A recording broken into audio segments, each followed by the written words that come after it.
This Great Day St. Louis Kitchen segment is brought to you by More for Less Remodeling. Get more for less.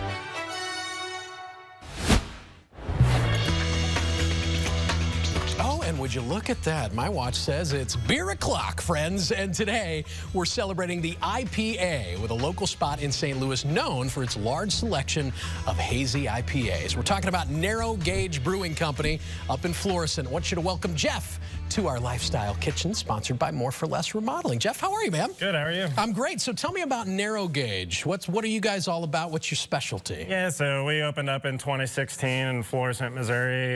We actually partnered with the restaurant Cagina's. They had a banquet space that we converted into the brewery, and from there we started making beer. We didn't necessarily set out to only make IPA in the beginning, but we brought some hazy IPAs to the region, and they weren't so popular at the time, and it kind of whirlwinded into growing our brewery into what it is today, which we relocated to our own building last year in March, and we're actually in the process of building out a tasting room now. Wow, congratulations. That's awesome. Good time to be expanding. So for people that maybe enjoy a beer once in a while, but they're not the connoisseurs, they're not deep in the weeds like you are. Sure.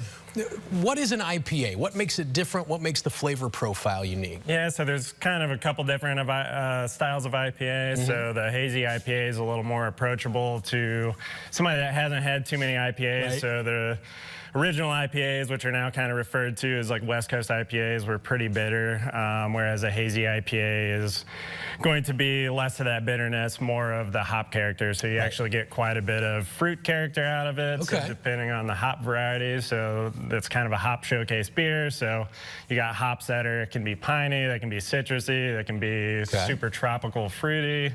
Wow. So there's a lot of different got a wide spectrum. So we just kind of panned across so everybody could see. How many IPAs do you typically have on the menu at any one time? So now we're probably about a third of what our menu is IPAs. So I think we have close to 40 beers available, which is a pretty large amount. We like to brew a pretty big variety. It used to be almost all IPAs, a handful of things, like one or two options outside of the IPA category.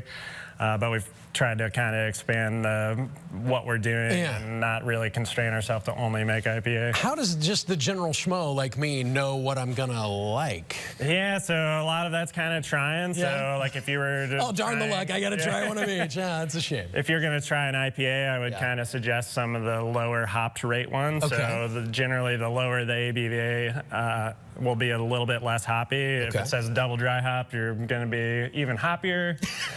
So I do want to be hoppier. Yeah.